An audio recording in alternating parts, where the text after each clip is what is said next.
What if I told you the way Europe changed during the Middle Ages is deeply connected to how modern governments, churches, and even schools function today? ಇಂದಿನ ಸರ್ಕಾರಗಳು, ಧಾರ್ಮಿಕ ಸಂಸ್ಥೆಗಳು, ಶಾಲೆಗಳ ಸಂಯೋಜನೆ, ಅವುಗಳ time table, ಈಗ ಪಾಠ ಮಾಡೋ ರೀತಿ, ಇವೆಲ್ಲದರ ಮೇಲೆ ಮಧ್ಯಯುಗದ ಯುರೋಪಿನ ಪ್ರಭಾವ ಇದೆ ಅಂದರೆ ನೀವು ನಂಬ್ತೀರಾ? Medieval Europe is more than just history. It's a lesson in power, politics and survival. ಮಧ್ಯಯುಗದ ಯುರೋಪ್ನ ಚರಿತ್ರೆ ಅಂದರೆ ಅದು ಕೇವಲ ಇತಿಹಾಸವಲ್ಲ, ಅದು ರಾಜಕೀಯ, ಅಧಿಕಾರ ಮತ್ತು ಬದುಕುಳುವಿನ ಕತೆ. Hello everyone, welcome to Spark by Sona, where we bring history to life. ಇತಿಹಾಸವನ್ನು ನಿಮ್ಮ ಮನಸ್ಸಿಗೆ ನಾಟುವಂತೆ ಚಿತ್ರೀಕರಿಸುವ ಪ್ರಯತ್ನ ಇದಾಗಿದೆ. ಇದು ಬರೀ ಚಾನಲ್ ಅಲ್ಲ, ನಿಮ್ಮ ಯಶಸ್ಸಿನ ಪಯಣದಲ್ಲಿ ನಿಮ್ಮ ಸಂಗಾತಿ. ಮಿಡೀವಲ್ ಯುರೋಪ್ನ ಹಿಸ್ಟ್ರಿಯನ್ನು ಹಿಸ್ಟೋರಿಯನ್ಸ್ ಹೇಗೆ ಡಿವೈಡ್ ಮಾಡಿದ್ರು ನೋಡೋಣ. Historians classify the long history of Europe into 3 ages: ancient age, middle age and modern age. ಅಂದರೆ ಪ್ರಾಚೀನ ಯುಗ, ಮಧ್ಯಯುಗ ಮತ್ತು ಆಧುನಿಕ ಯುಗ. ಹೀಗೆ ಹಿಸ್ಟೋರಿಯನ್ಸ್ ಇದನ್ನು 3 ಪಾರ್ಟ್ಸ್ ಆಗಿ ಡಿವೈಡ್ ಮಾಡಿದ್ರು. ಸೊ ಇದರಲ್ಲಿ ಕಲಿತಾರೆ ನಾವು ಏನ್ಷಿಯಂಟ್ ಅಲ್ಲ, ಮಿಡಲ್ ಏಜ್ನ ಕಲಿತಾ ಇರೋದು. During the middle ages orthodox church thoughts the Catholic church had exercise supreme control over the lifes of people. ಅಂದರೆ ಮಧ್ಯಯುಗದಲ್ಲಿ ಚರ್ಚಿನ ಸಾಂಪ್ರದಾಯಿಕ ಚಿಂತನೆಗಳೇನಿತ್ತು ಅದು ಜನರನ್ನು ಹಾಗೂ ಅವರ ಥಿಂಕಿಂಗ್ನ, ಅಂದರೆ ಅವ್ರು ಥಿಂಕ್ ಮಾಡ್ತಿದ್ದ ರೀತಿಯನ್ನು ಕಂಟ್ರೋಲ್ ಮಾಡ್ತಾ ಇತ್ತು. However, during 15th and 16th centuries, the Middle Ages turned towards new path of transformation. 15th ಮತ್ತು 16th centuries ಏನಿದೆ, centuries means 100 years. ಸೊ ಇಲ್ಲಿ ನಮಗೆ 15th ಅಂದರೆ 1400 ಮತ್ತು 1500 ಏನು ಇಯರ್ಸ್ ಇದೆ, ಆ ಇಯರ್ ಮಧ್ಯದಲ್ಲಿ ಇರೋದನ್ನು ಮಿಡಲ್ ಏಜ್ ಅಂತ ಕರೀತಾರೆ. ಈ ಟೈಮ್ನಲ್ಲಿ ತುಂಬ ಹೊಸ ಬದಲಾವಣೆಗಳು ಯುರೋಪ್ನಲ್ಲಿ ನಡೆಯುತ್ತೆ. ಅದನ್ನು ನಾವು modern age, beginning of modern age ಅಂತ ಹೇಳ್ತೀವಿ. ಸೊ ಇಲ್ಲಿ 3 ಇಂಪಾರ್ಟೆಂಟ್ ಬದಲಾವಣೆಗಳಾಗತ್ತೆ. ಅದು ಯಾವುದಂತ ನೋಡೋಣ. The renaissance, the reformation, geographical exploration. ಅಂದರೆ ಪುನರುಜ್ಜೀವನ. ರೆನೈಸನ್ಸ್ ಅಂತ ಹೇಳಿದರೆ ಪುನರುಜ್ಜೀವನ. ನೆಕ್ಸ್ಟ್ ರಿಫಾರ್ಮೇಷನ್ ಅಂದರೆ ಧಾರ್ಮಿಕ ಸುಧಾರಣೆಗಳು. ಅದೇ ರೀತಿಯಲ್ಲಿ ಜಿಯೋಗ್ರಫಿಕಲ್ ಎಕ್ಸ್ಪ್ಲರೇಷನ್ ಅಂದರೆ ಭೌಗೋಳಿಕ ಅನ್ವೇಷಣೆಗಳು. ಈ 3 ಮೇನ್ ಚೇಂಜಸ್ ಯುರೋಪ್ನಲ್ಲಿ ಆ ಸಮಯದಲ್ಲಿ ಆಗತ್ತೆ. ಸೊ ನೆಕ್ಸ್ಟ್ ನೋಡೋಣ. The renaissance movement develop the outlook of questioning traditional beliefs and rituals. ಇಷ್ಟು ದಿನ ಏನು ಜನ ನಂಬ್ಕೊಂಡಿದ್ರು ಅದನ್ನು ಪ್ರಶ್ನೆ ಮಾಡುವಂಥ ಮನೋಭಾವ ಯುರೋಪಿಯನರಲ್ಲಿ ಆ ಟೈಮ್ನಲ್ಲಿ ಬೆಳೆಯುತ್ತೆ. The attitude that the people had towards the religion till Dhan change. ಅಷ್ಟು ತನಕ ಅವರ ಮನೋಭಾವ ಏನಿತ್ತು ಧರ್ಮದ ಬಗ್ಗೆ, ಅಲ್ಲಿಯವರೆಗೆ ಏನು ಮನೋಭಾವ ಇತ್ತು ಜನರಲ್ಲಿ, ಅದು ಚೇಂಜ್ ಆಗ್ಲಿಕ್ಕೆ ಸ್ಟಾರ್ಟ್ ಆಗುತ್ತೆ. ಇದರ ಪರಿಣಾಮವಾಗಿ ಟ್ರಾನ್ಸ್ಫಾರ್ಮೇಷನ್ಸ್ ಸ್ಟಾರ್ಟ್ ಆಗುತ್ತೆ. The intense revolution against Catholic church began. ಈ ಕ್ವಶನ್ ಮಾಡುವ ಮನೋಭಾವ ಆಗಿನ ಯುರೋಪಿಯರಲ್ಲಿ ಜಾಸ್ತಿ ಆದಾಗ ಚರ್ಚ್ನಲ್ಲೂ ಕೂಡ ಕೆಲವೊಂದು ಬದಲಾವಣೆಗಳಾಗುತ್ತೆ. Subsequently far reaching religious reformation movement started in 17th century. ಹಾಗಾಗಿ ಧಾರ್ಮಿಕ ಸಂಸ್ಥೆಗಳಲ್ಲೂ ಕೂಡ ಬದಲಾವಣೆಗಳು ನಡೆಯುತ್ತೆ. ಇದು ಮುಂದಕ್ಕೆ ಹೇಗೆ ಮಾಡರ್ನ್ ಯುರೋಪ್ ಆಗಿ ಯುರೋಪನ್ನು ಪರಿವರ್ತನೆ ಮಾಡುತ್ತೆ ಅನ್ನೋದನ್ನು ನಾವು ಈ ಪಾಠದಲ್ಲಿ ನೋಡ್ತಾ ಹೋಗೋಣ ಅಂತ. ಸೊ ಈ ಪಾಠ ತುಂಬ ಇಂಟ್ರೆಸ್ಟಿಂಗ್ ಆಗಿದೆ, ಯಾಕಂದರೆ ಇದು ಸ್ಕೂಲಲ್ಲಿ ಮಕ್ಕಳು ಮತ್ತು ಟೀಚರ್ ಮಧ್ಯೆ ಇರುವಂಥ ಡಿಸ್ಕಷನ್ ರೂಪದಲ್ಲಿದೆ. ಸೊ ನಾನು ನಿಮಗೆ ಆಲ್ರೆಡಿ ಹೇಳಿದ್ದೀನಿ, ನಾನು ಪಾಠದ ಎಲ್ಲ ಲೈನ್ಗಳನ್ನು ಓದಿ ಎಕ್ಸ್ಪ್ಲೈನ್ ಮಾಡಲ್ಲ. ಯಾವುದು ಇಂಪಾರ್ಟೆಂಟ್ ಆಗಿದೆ ಆ ಟಾಪಿಕ್ನ ಓದ್ಬಿಟ್ಟು ಎಕ್ಸ್ಪ್ಲೈನ್ ಮಾಡ್ತೀನಿ. ಸೊ ಫಸ್ಟ್ ಕ್ವಶನ್ ಏನು ಕೇಳ್ತಾ ಇದ್ದಾರೆ ನೋಡಿ. ಟೀಚರ್ ಕೇಳ್ತಾರೆ, ವಾಟ್ ಈಸ್ ರೆನೈಸನ್ಸ್? ರೆನೈಸನ್ಸ್ ಅಂದರೆ ಏನು? ರೆನೈಸನ್ಸ್ ಮೀನ್ಸ್ ರೀಬರ್ತ್. ರೆನೈಸನ್ಸ್ ಅಂದರೆ ಮರುಹುಟ್ಟು. It also means the revival, ಪುನರುಜ್ಜೀವನ ಅನ್ನುವಂಥ ಅರ್ಥ ಕೂಡ ಇದಕ್ಕೆ ಇದೆ. The word renaissance refers to the significant developments that took place around 1400 to 1600. ಪುನರುಜ್ಜೀವನ ಅನ್ನೋದು 1400ರಿಂದ 600ರ ಕಾಲಾವಧಿಯಲ್ಲಿ ಯುರೋಪಿನಲ್ಲಿ ಆದಂಥ ಬದಲಾವಣೆಗಳು. ಯಾವ್ಯಾವ ಕ್ಷೇತ್ರದಲ್ಲಿ ಬದಲಾವಣೆ ಆಗುತ್ತೆ ನೋಡೋಣ ಈಗ. European literature, art, architecture, science. So ಮೇಯ್ನಾಗಿ ಯಾವ್ಯಾವ ಕ್ಷೇತ್ರದಲ್ಲಿ ಬದಲಾವಣೆ ಆಗುತ್ತೆ? ಯುರೋಪಿನ ಸಾಹಿತ್ಯ, ಕಲೆ, ವಾಸ್ತುಶಿಲ್ಪ ಹಾಗೂ ವಿಜ್ಞಾನ ಕ್ಷೇತ್ರದಲ್ಲಿ ಹಲವು ಬದಲಾವಣೆಗಳು ಆ ಸಮಯದಲ್ಲಿ ನಡೆಯುತ್ತೆ. ಸೊ ಅಷ್ಟೇ ಅಲ್ಲ ನೋಡಿ, the renaissance movement denotes the creative developments in intellectual and cultural aspects. ಕೇವಲ ರೆನೈಸನ್ಸ್ ಇಷ್ಟೇ ವಿಷಯಗಳಿಗೆ ಸೀಮಿತ ಆಗಲ್ಲ, ಅದರ ಜೊತೆಗೆ ಅಲ್ಲಿ ಪುನರ್ಜೀವನ ಚಳುವಳಿಯು ಬೌದ್ಧಿಕ ಮತ್ತು ಸಾಂಸ್ಕೃತಿಕ ಕ್ಷೇತ್ರದಲ್ಲೂ ತಮ್ಮ ಚೇಂಜಸ್ನ ತೋರಿಸುತ್ತೆ. This movement comprises the complex network of multifaceted changes that occurred during that age, transforming the Europe of the Middle Ages to that of modern age.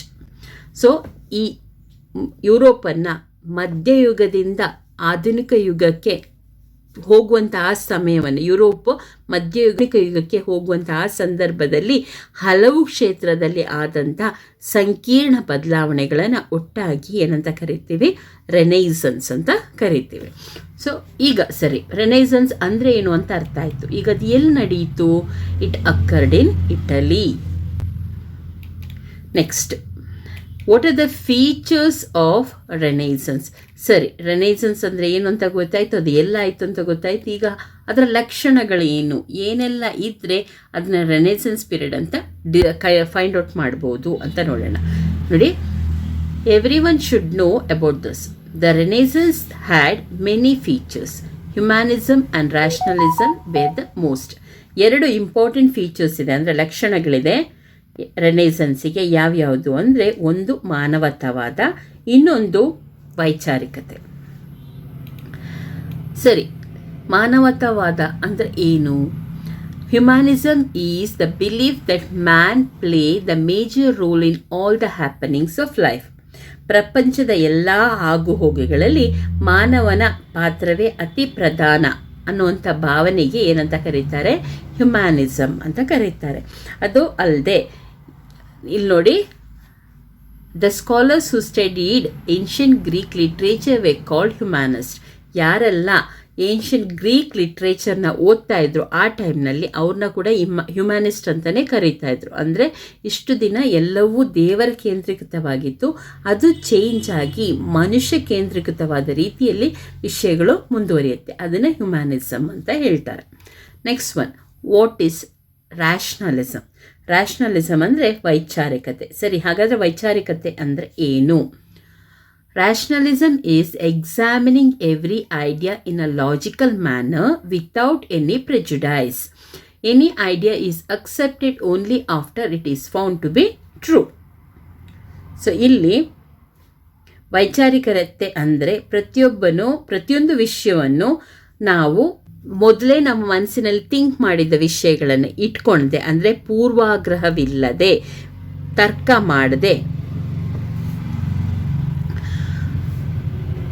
Rationalism ಅಂದರೆ ಅಥವಾ ವೈಚಾರಿಕತೆ ಅಂದರೆ ನಾವು ಪ್ರತಿಯೊಂದು ವಿಷಯಗಳನ್ನು ತರ್ಕ ಮಾಡಿ ಅದು ಸರಿ ಇದ್ದರೆ ಮಾತ್ರ, ಮತ್ತು ನಾವು ಮನಸ್ಸಿನಲ್ಲಿ ಒಂದು ವಿಷಯನ ಅರ್ಥ ಮಾಡ್ಕೊಳೋಕ್ಕಿಂತ ಮುಂಚೆ ಅದು ಹಾಗೆ ಇದು ಹೀಗೆ ಅನ್ನೋಂಥ ಭಾವನೆಗಳು ಇಟ್ಕೊಂಡಿದೆ, ಅಂದರೆ ಪೂರ್ವಾಗ್ರಹಗಳಿಲ್ಲದೆ. ಇಲ್ಲಿ ಪ್ರೆಜುಡೈಸ್ ಅಂತ ಹೇಳಿದರೆ ಪೂರ್ವಾಗ್ರಹ ಅಂದರೆ ಮೊದಲೇ ನಾವು ಮನಸ್ಸಲ್ಲಿ ಥಿಂಕ್ ಮಾಡೋದು, ಓಕೆ ಇದು ಹಾಗಿತ್ತು ಅದು ಹಾಗಾಯಿತು ಅಂತ, ಹಾಗೆ ಯೋಚನೆ ಇಲ್ಲದೆ ತರ್ಕ ಮಾಡಿ ಇದೇ ಸತ್ಯ ಅನ್ನೋದನ್ನು ಒಪ್ಕೊಳೋದಕ್ಕೆ ರ್ಯಾಷನಲಿಸಮ್ ಅಂತ ಕರೀತಾರೆ. During renaissance, the ideas of heaven, hell and heavenly world was completely rejected.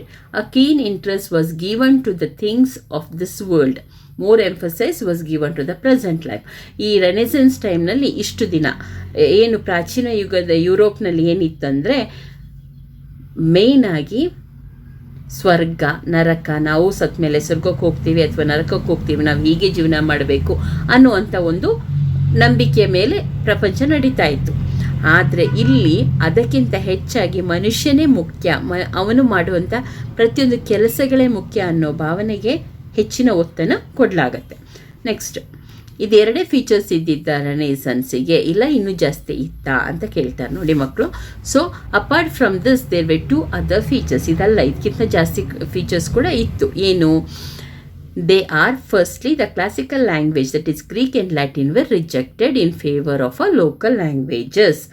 ಅಷ್ಟಂಕ ಏನು ಕ್ಲಾಸಿಕಲ್ ಲ್ಯಾಂಗ್ವೇಜಸ್ ಆಗಿತ್ತು. ಕ್ಲಾಸಿಕಲ್ ಲ್ಯಾಂಗ್ವೇಜ್ ಅಂದರೆ ಅಭಿಜಾತ ಭಾಷೆ ಅಂತಾರೆ, ಅಥವಾ ಅಲ್ಲಿಯ ಮೇಯ್ನ್ ಆದಂಥ ಭಾಷೆ. ಭಾರತದಲ್ಲಿ ಸಂಸ್ಕೃತ ಹೇಗೋ ಹಾಗೆ. ಸೊ ಈ ಭಾಷೆಗಳಲ್ಲಿ ಎಲ್ಲರಿಗೂ ಅದನ್ನು ಮಾತಾಡೋಕ್ಕೆ ಬರಲ್ಲ, ಆದರೆ ಅದು ಮೇಯ್ನ್ ಆದಂತಹ ಭಾಷೆ ಆಗಿರುತ್ತೆ. ಅದೇ ರೀತಿಯಲ್ಲಿ ಯುರೋಪ್ನಲ್ಲಿ ಆ ಟೈಮ್ನಲ್ಲಿ ಲ್ಯಾಟಿನ್ ಮತ್ತು ಗ್ರೀಕ್ ಭಾಷೆಗಳು ಪ್ರಮುಖ ಭಾಷೆಗಳಾಗಿರುತ್ತೆ, ಅಂದರೆ ಕ್ಲಾಸಿಕಲ್ ಲ್ಯಾಂಗ್ವೇಜ್ ಆಗಿರುತ್ತೆ. ಇದನ್ನು ಬಿಟ್ಟು ಅಲ್ಲಿಯ ಲೋಕಲ್ ಜನ ಮಾತಾಡುವಂಥ ಭಾಷೆಯಲ್ಲಿ ಪುಸ್ತಕಗಳನ್ನು ಬರೀಲಿಕ್ಕೆ ಸ್ಟಾರ್ಟ್ ಮಾಡ್ತಾರೆ. Next, secondly, creativity in art practice were encourage. So ಅಷ್ಟು ತನಕ ನಾನು ನಿಮಗೆ ಫಸ್ಟೇ ಹೇಳಿದ್ದೆ, ದೇವರು, ದೇವ ಸಾಮ್ರಾಜ್ಯ ಅಥವಾ ಸ್ವರ್ಗ, ಇದ್ರ ಬಗ್ಗೆ ಎಲ್ಲ ಪೇಂಟಿಂಗ್ಸು ಏನು ವಾಸ್ತುಶಿಲ್ಪ ಇರುತ್ತೆ ಅದನ್ನೆಲ್ಲ ಕಾನ್ಸಂಟ್ರೇಟ್ ಮಾಡಿರ್ತಾರೆ. ಆ ರೆನೆಸೆನ್ಸ್ ಟೈಮ್ನಲ್ಲಿ ಅದನ್ನೆಲ್ಲ ಬಿಟ್ಟು ಮನುಷ್ಯನಿಗೆ ಜಾಸ್ತಿ ಒತ್ತು ಕೊಡ್ತಾರೆ. ಅವನು ಕ್ರಿಯೇಟಿವ್ ಆಗಿ ಏನು ಥಿಂಕ್ ಮಾಡ್ತಾನೆ ಅದರ ಮೇಲೆ ಪೇಂಟಿಂಗ್ಸ್ ಮಾಡೋದನ್ನು ಎನ್ಕರೇಜ್ ಮಾಡ್ತಾರೆ. The renaissance artist choose new theme for their art. Architecture was chiefly human-centric.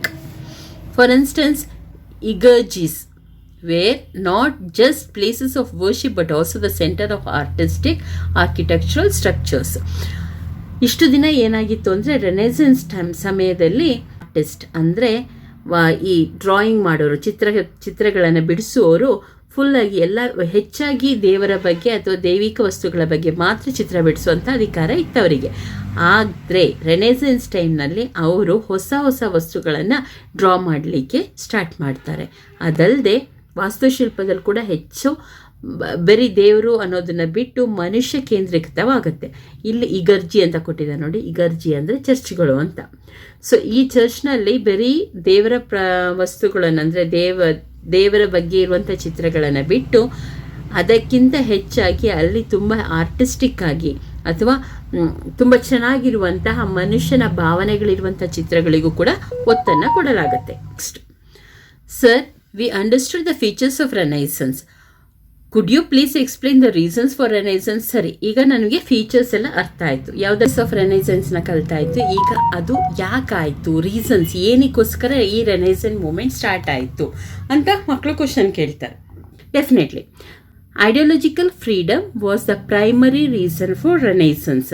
ಪ್ರಮುಖವಾಗಿ ವಿಚಾರಗಳ ಸ್ವಾತಂತ್ರ್ಯವೇ ಪ್ರಮುಖ ಕಾರಣ ರೆನೈಸೆನ್ಸಿಗಾದರೂ ಕೂಡ ಬೇರೆ ಕಾರಣಗಳು ಕೂಡ ಇರುತ್ತೆ.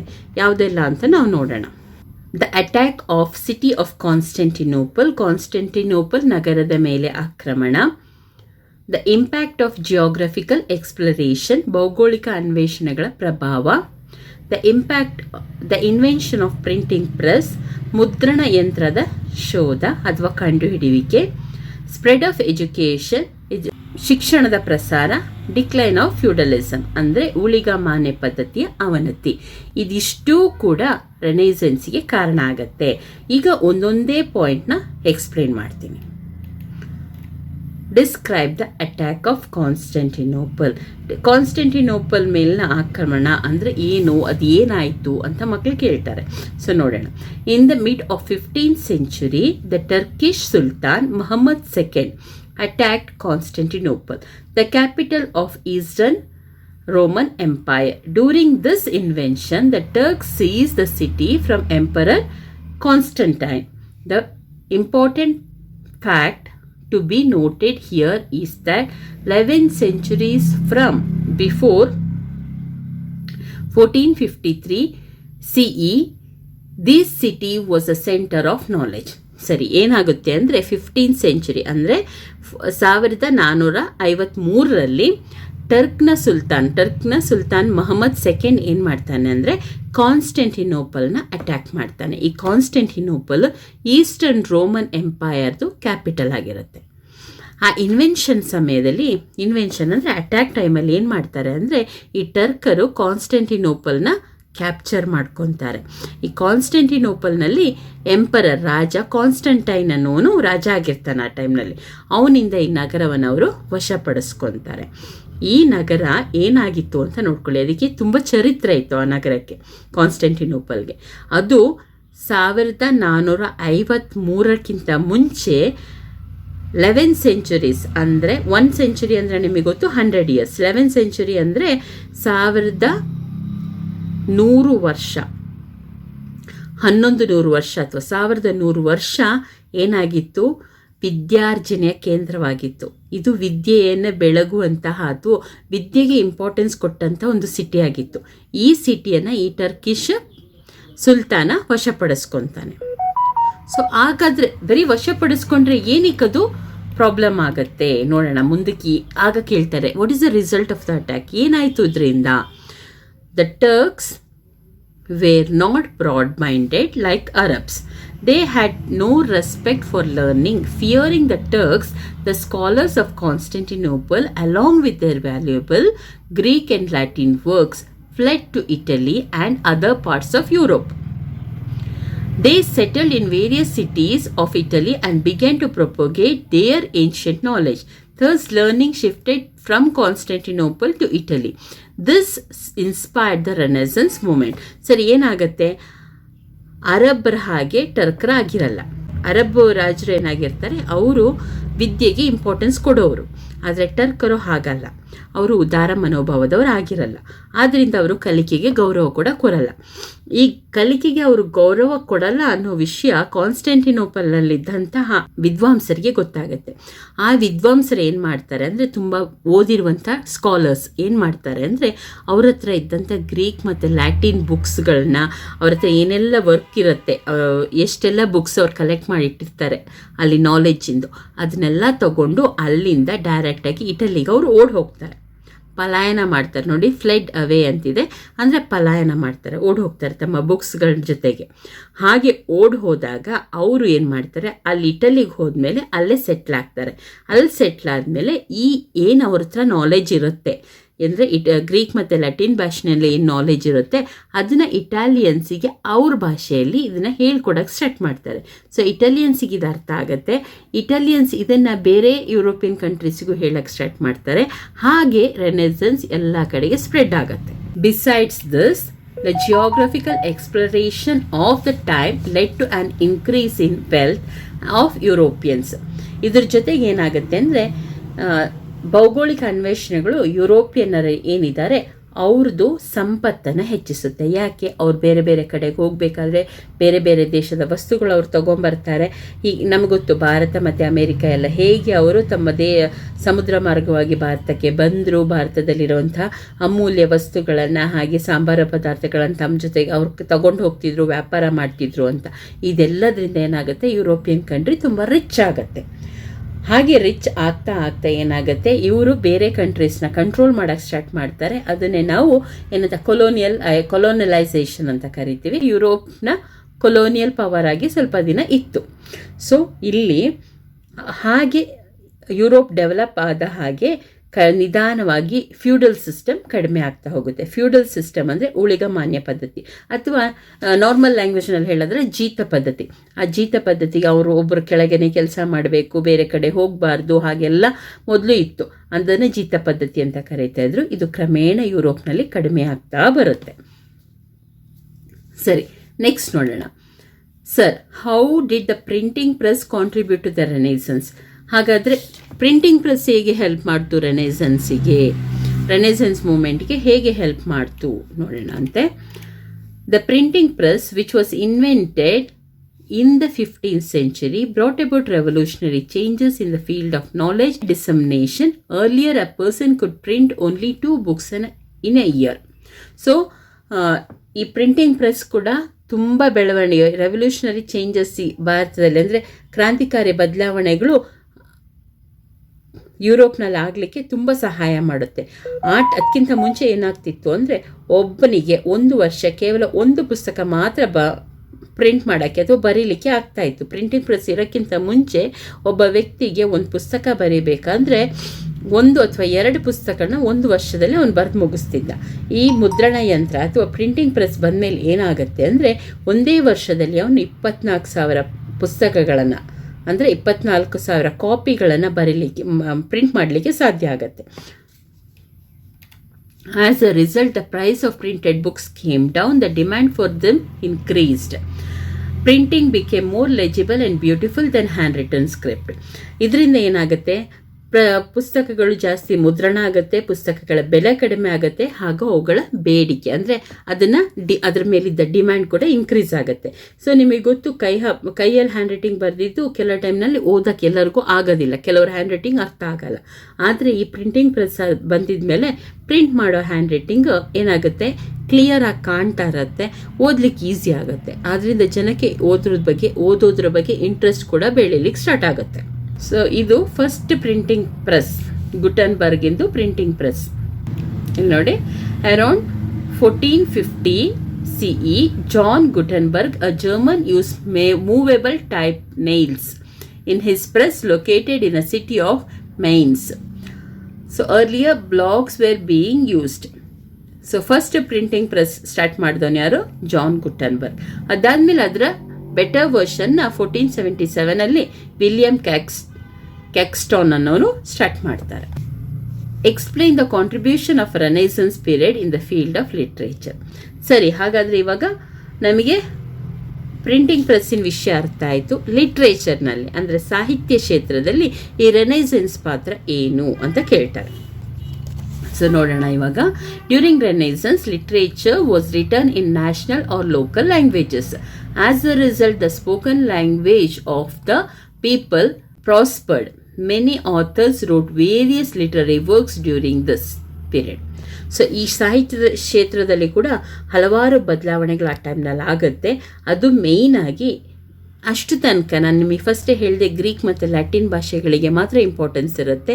ಈ ರೆನೆಸೆನ್ಸ್ ಟೈಮಲ್ಲಿ ಲೋಕಲ್ ಲ್ಯಾಂಗ್ವೇಜಿಗೆ, ಅಂದರೆ ಅಲ್ಲಿರುವ ಸ್ಥಳೀಯ ಭಾಷೆ ಇರ್ಬೋದು ಅಥವಾ ಪರ್ಟಿಕ್ಯುಲರ್ ದೇಶದ ಭಾಷೆಗೆ ಹೆಚ್ಚಿನ ಇಂಪಾರ್ಟೆನ್ಸ್ ಕೊಡ್ತಾರೆ. ಅಂದರೆ ಎಲ್ಲ ತುಂಬ ಜನ ಆಡುವಂಥ ಭಾಷೆಯಲ್ಲಿ ಪುಸ್ತಕಗಳನ್ನು ಬರೆದಾಗ ಅದನ್ನು ಓದಲಿಕ್ಕೆ ಜನ ಕೂಡ ಜಾಸ್ತಿ ಇರ್ತಾರೆ. Petrarch was the first of the authors. So Petrarch ಅನ್ನೋನು ಈ ಲೇಖನಗಳನ್ನು ಬರೆದಿದ್ರಲ್ಲಿ ಫಸ್ಟ್ ಲೇಖಕ ಅಂತ ಹೇಳ್ತಾರೆ ಅವನನ್ನು, ಪೆಟ್ರಾರ್ಕ್ನ. ಅವನು ಗ್ರೀಕ್ ಮತ್ತು ಪ್ರಾಚೀನ ಗ್ರೀಕ್ ಮತ್ತು ರೋಮನ್ ಸಾಹಿತ್ಯದ ಮೇಲೆ ತುಂಬ ಅವನಿಗೆ ಇಂಟ್ರೆಸ್ಟ್ ಇರುತ್ತೆ. ಆ ಪುಸ್ತಕಗಳನ್ನು ಜಾಸ್ತಿ ಅವನು ಬರೀತಿರ್ತಾನೆ, ಅದರಲ್ಲಿ ಅಭಿಮಾನ ಕೂಡ ಅವನಿಗಿರುತ್ತೆ. His lyrics and sonnets were well known. ಅವನು ಲಿರಿಕ್ಸ್ ಅಂದರೆ ಭಾವಗೀತೆಗಳನ್ನು ಮತ್ತು ಸಾನೆಟ್ಸ್ ಅಂದರೆ 14 ಲೈನ್ಸ್ ಪೋಯಮ್, ಇಂಗ್ಲೀಷ್ನಲ್ಲಿ ಒಂದು ಟೈಪ್ ಆಫ್ ಪೋಯಮ್. ನಮ್ಮ ಕನ್ನಡದಲ್ಲಿಗೆ ತ್ರಿಪದಿಗಳು ಹಾಗೆ ಷಟ್ಪದಿಗಳಂತೆಲ್ಲ ಇದೆ, ಹಾಗೆ ಇಂಗ್ಲೀಷ್ನಲ್ಲಿ ಸಾನೆಟ್ಸ್ ಅನ್ನೋದು ಒಂದು ಟೈಪ್ ಆಫ್ ಪೋಯಮ್. ಅದರಲ್ಲಿ 14 ಲೈನ್ಸ್ ಇರುತ್ತೆ. ಸೊ ಈ ಪೋಯಮ್ನ ಬರೆಯೋದ್ರಲ್ಲಿ ಈ ಪೆಟ್ರಾರ್ಕ್ ತುಂಬ ಫೇಮಸ್ ಆಗಿದ್ದ. So the young writers were inspired by him. ಇವನನ್ನು ನೋಡಿ, ಅಂದರೆ ಪೆಟ್ರಾರ್ಕ್ನ ನೋಡಿ ತುಂಬ ಜನ ಕೂಡ ರೈಟಿಂಗಿಗೆ ಇಳಿದ್ರು ಆ ಟೈಮ್. ನೆಕ್ಸ್ಟ್ ಒನ್ ಹೆಸರು Dante. Dante was a great Italian poet. ಅವರು ಇಟಾಲಿಯನ್ ಪೋಯೆಟ್ ಆಗಿದ್ರು ಡಾಂಟೆ ಅನ್ನೋರು.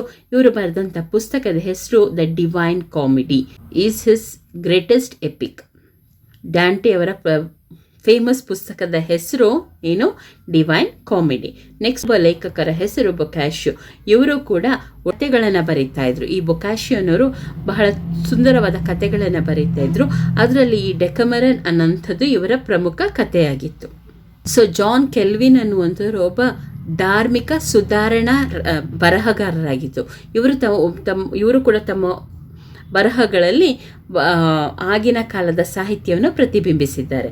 ಸರ್ವಾಂಟಸ್ ಅನ್ನೋರು ಪುಸ್ತಕ ಬರೆದಂತಹ ಡಾನ್ ಸರ್ವಾಂಟಸ್ ಅನ್ನುವರು ಒಬ್ಬ ಸ್ಪ್ಯಾನಿಷ್ ಲೇಖಕರು. ಇವರು ಕೂಡ ಪುನರುಜ್ಜೀವನ ಯುಗ ಅಂದರೆ ರೆನೆಸೆನ್ಸ್ ಪೀರಿಯಡ್ನ ಇಂಪಾರ್ಟೆಂಟ್ ಪೋಯೆಟ್ ಆಗಿರ್ತಾರೆ. ಇವರು ಸೆಟೈರ್ ಅಂದರೆ ಗೇಲಿ ಮಾಡೋದು, ಒಬ್ಬರನ್ನ ತಮಾಷೆ ಮಾಡಿ, ಅಂದರೆ ಅವರು ಮಾಡಿದಂಥ ತಪ್ಪುಗಳನ್ನು ಎತ್ತಿ ಹಿಡಿದು ಗೇಲಿ ಮಾಡಿ ಬರೆದಂಥ ಒಂದು ಪುಸ್ತಕ. ಆ ಪುಸ್ತಕದ ಹೆಸರು ಡಾನ್ ಕೊಜಾಂಟೆ ಅಂತ. ಇದರಲ್ಲಿ ಅವರು ನೈಟ್ಸ್ಗಳನ್ನ ಗೇಲಿ ಮಾಡಿಬಿಟ್ಟು ಬರೆದಿರ್ತಾರೆ ಪುಸ್ತಕನ. ಈ ಪುಸ್ತಕ ನೋಡಿ, ನೈಟ್ಸ್ ಅಂದರೆ ಯಾರು ಅಂತ ಇಲ್ಲಿ ಹೇಳಿದ್ದಾರೆ. Those who rendered exemplary service in the royal military were honoured with knighthood and were called as knights. ರಾಜ್ಯರ ಮಿಲಿಟರಿಯಲ್ಲಿ ಅಪ್ರತಿಮ ಸೇವೆಯನ್ನು ಸಲ್ಲಿಸುತ್ತಿದ್ದವರಿಗೆ ನೀಡುತ್ತಿದ್ದಂಥ ಸೇವಾ ಮಾನ್ಯತೆಯನ್ನು ಸರದಾರ ಅಂದರೆ ನೈಟ್ಹುಡ್ ಅಂತ, ಅವರಿಗೆ ನೈಟ್ಸ್ ಅಂತ ಕರೀತಾ ಇದ್ರು. ನೆಕ್ಸ್ಟ್ ಅದಾದಮೇಲೆ William Shakespeare. Is the most important among English dramatist. ಈ ವಿಲಿಯಂ ಶೇಕ್ಸ್ಪಿಯರ್ ಹೆಸರು ನೀವು ಲಾಸ್ಟ್ ಇಯರೇ ಕೇಳಿದ್ದೀರ ಅಲ್ವಾ? ನಿಮಗೆ ಶಾಕುಂತಲ ನಾಟಕ ಬರೆದಂಥ ಕಾಳಿದಾಸರನ್ನು ಏನಂತ ಕರಿತಿದ್ದು? ಭಾರತದ ಶೇಕ್ಸ್ಪಿಯರ್ ಅಂತ ಕರೀತಾ ಇದ್ರು. ಇಲ್ಲಿ ಶೇಕ್ಸ್ಪಿಯರ್ ಅನ್ನೋರು ಡ್ರಾಮಾಟಿಸ್ಟ್. ಅವರು ಯಾವ ಕಾಲದಲ್ಲಿದ್ದವರು? ರೆನೆಸೆನ್ಸ್ ಪೀರಿಯಡ್ನಲ್ಲಿದ್ದವರು. ತುಂಬ ಪುಸ್ತಕಗಳನ್ನು ಅವರು ನಾಟಕಗಳನ್ನು ಬರೆದಿದ್ದಾರೆ. ಅದರಲ್ಲೂ ಹೆಚ್ಚಾಗಿ Julius Caesar, Romeo Juliet, King Lear, Macbeth ಇವ್ರದ್ದು ಫೇಮಸ್ ನಾಟಕಗಳು. He is great dramatist like Kalidasa. ಇವರು ಕೂಡ ಕಾಳಿದಾಸನಂತೆ ಪ್ರತಿಭಾವಂತ ನಾಟಕಕಾರರಾಗಿದ್ದು. Next, sir, you have explained the contributions of the Renaissance to literature. Now will you please tell us about the contributions to architecture and sculpture? So ಒಂದು ಮಗು ಕೇಳುತ್ತೆ, ಸರಿ, ಇಷ್ಟೋ ತನಕ ನೀವು ನಮಗೆ ರೆನೆಸೆನ್ಸ್ ಟೈಮ್ನಲ್ಲಿ ಲಿಟ್ರೇಚರಲ್ಲಿ ಏನೆಲ್ಲ ಕಾಂಟ್ರಿಬ್ಯೂಷನ್ ಮಾಡಿದ್ರು ಅಂತ ಹೇಳಿದ್ರಿ. ಹಾಗಾದರೆ ಆರ್ಕಿಟೆಕ್ಚರಲ್ಲಿ ಏನೆಲ್ಲ ಡೆವಲಪ್ಮೆಂಟ್ ಆಯಿತು? ಸ್ಕಲ್ಪ್ಚರ್, ಆರ್ಕಿಟೆಕ್ಚರ್ ಮತ್ತು ಆರ್ಟಲ್ಲಿ ಏನೆಲ್ಲ ಡೆವಲಪ್ಮೆಂಟ್ಸ್ ರೆನೆಸೆನ್ಸ್ ಪೀರಿಯಡಲ್ಲಿ ಆಯಿತು ಅಂತ ಒಂದು ಮಗು ಕೇಳುತ್ತೆ.